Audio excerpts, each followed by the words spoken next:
senses, the seconds turn to hours, as if to extend the pain they promised. The trees became electric.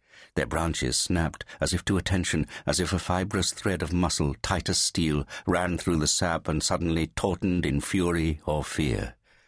They clenched like fists, then released themselves, and the air filled with leaves and twigs and the sweet, sickly aroma of rotten fruit.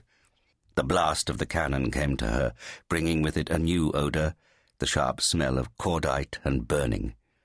Overhead, the sound of wings, the frantic cry of birds, flapping, flapping, flapping. A shape forms before her line of vision, floating down from the sky, tears of blood against pure white, close enough to touch. It falls with the speed of a single descending feather, slowly, almost gracefully. She can see the red, deep and real, on its feathers.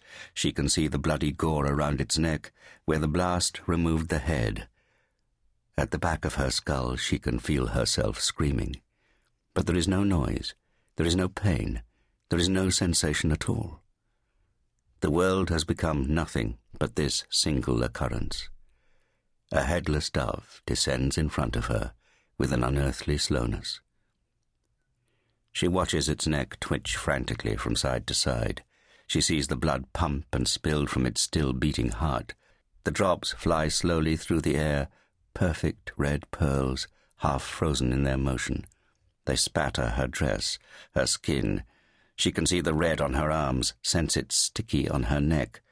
As she screams, she can feel the light red rain on her tongue, and she cannot stop herself tasting it, fresh and warm and salty, licking the roof of her mouth in an automatic reaction whose very thought starts to overturn her stomach long before the physical sensation becomes real. Time pauses. There is a moment when the dove is frozen in front of her, as if to say, "This is the point." And then the seconds become real again. It falls to the ground with a sudden, brutal flop, and as she begins to retch, she knows that this event, though only the precursor to other, worse happenings, is one which will mark her for the rest of her life. In another time, a young girl vomits dryly in the courtyard of her ancestral home, the small shattered corpse of a dove at her feet. Outside, the sound of arms, the smell of blood. La Soledad. Doña Caterina watches her ghost recede, slip slowly away in the afternoon sun. There is a sudden anger in her. Why now? Why do the dead not lie buried? Tears prick the corners of her eyes. She feels ashamed of the sour, dry taste of stale manzanilla in the throat. A little lunch, a drink from the plastic container the part-time maid buys around the corner, sweaty, sleep-filled afternoons. But at least the dreams had stayed away, for years, almost to the point where she could forget them. A sound draws her attention. For all her frailty, her eyes, her ears remain as sharp as ever. In the corner of the courtyard there is a movement.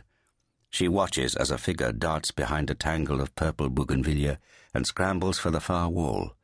It is half hidden by the trees. All she can see is red, red everywhere, no face, no identity. A deep red, the color of dove's blood. She feels the anger rise still further in her, strains her hands against the arms of the wicker chair, and lifts herself upright. Her bones ache. She grips the old cane she must now use always, and her incapacity fuels her fury. "Shit! Shit! Shit!" she screams through the open door. The sound echoes around the tiled courtyard. Her voice comes back to her like the cawing of a crow. The tears prickle her eyes afresh. "You thieving little shits! You prey on an old woman instead of working for a living! You come here!